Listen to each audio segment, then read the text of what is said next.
In the name of Allah, the most merciful, the most compassionate, my dear brothers and sisters, আজ পূর্ণ হলো সেই রক্তে ভেজা দিনগুলো, যেদিন ফিলিস্তিনের আকাশে সূর্যের আলো যেন লজ্জিত হয়ে পড়েছিল। আজ সেই 7 অক্টোবর,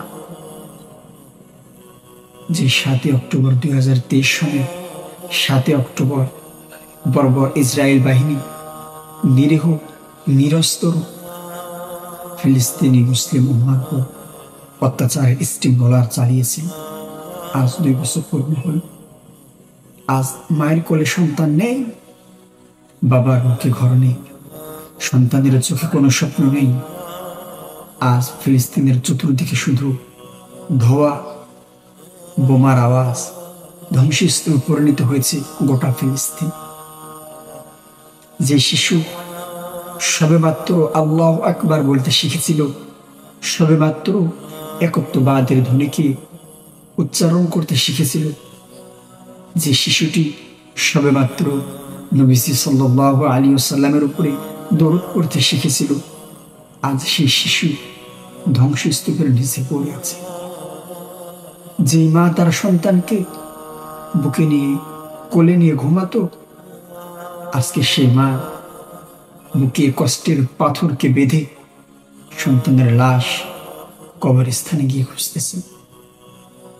বাতিল শক্তিগুলো চাই এভাবে মুসলিম উম্মার উপরে নির্যাতন করে অত্যাচারের স্টিম রোলার চালিয়ে ইসলামকে, মুসলমানকে পৃথিবীর বুক থেকে নিশ্চিহ্ন করে দিবে। কিন্তু তাদের হয়তো জানা নেই যে বাতিল শক্তিগুলো যখনই যে কোনোভাবে যেভাবেই হোক ইসলামকে মিটে দেওয়ার চেষ্টা করেছে, ইসলামকে মিটিয়ে দিতে পারে নাই। বরং যে বাতিল শক্তিগুলো ইসলামকে মেটানোর চেষ্টা করেছে, তারা পৃথিবীর বুক থেকে নিশ্চিহ্ন হয়ে গিয়েছে। ইসলাম তার আপন গতিতে সর্বজ্ঞ অগ্রমান। যখন ইসলামের এই বাতিকে, ইসলামের এই প্রদীপকে, ইসলাম নামক এই বৃক্ষকে দাবিয়ে দেওয়ার চেষ্টা করা হয়েছে, ইসলাম তার আপন শক্তি নিয়ে আরো বেশি ফুলে ফেপে উঠেছে। কারণ ইসলাম এমন একটি ধর্ম, এমন একটি বৃক্ষ, যে বৃক্ষকে সংরক্ষণের দায়িত্ব স্বয়ং আল্লাহ তাআলা নিয়ে নিয়েছেন। আল্লাহ হিমসেলফ উইল প্রোটেক্ট ইসলাম।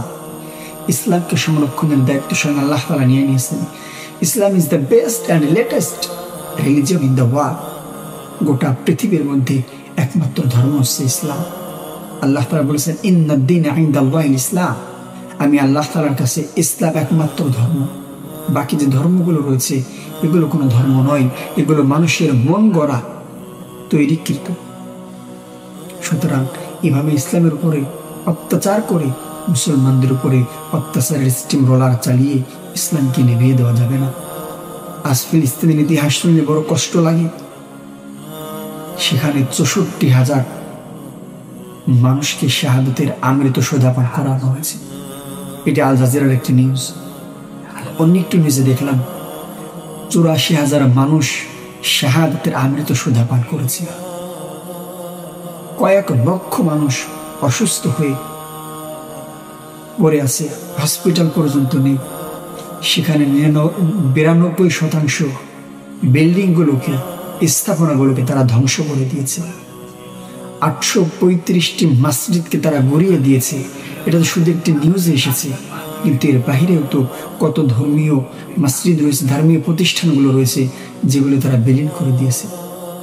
আজকে ফিলিস্তিনের অর্থনৈতিক অবস্থা এতটা নিচে গিয়ে দাঁড়িয়েছে, $6,000 কোটি প্রয়োজন তাদের এই অবস্থা থেকে বের হয়ে আসার জন্য।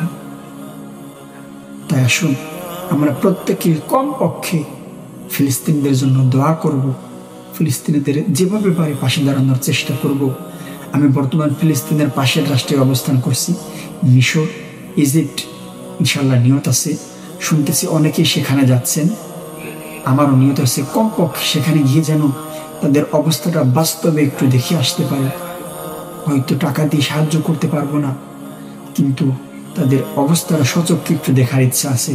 আপনাদের কাছে দোয়া চাই, আল্লাহ তাআলা যেন আমাকে সেখানে গিয়ে সচক্ষে তাদেরকে অবস্থাকে দেখার এবং তাদের সাথে কিছু কথা বলে যেন নিজের মনটাকে শান্ত করতে পারি নিজেকে বুঝ দিতে পারি আল্লাহ তাআলা আমাকে অনেক সুখে রেখেছেন, আমাদেরকে অনেক শান্তিতে রেখেছেন।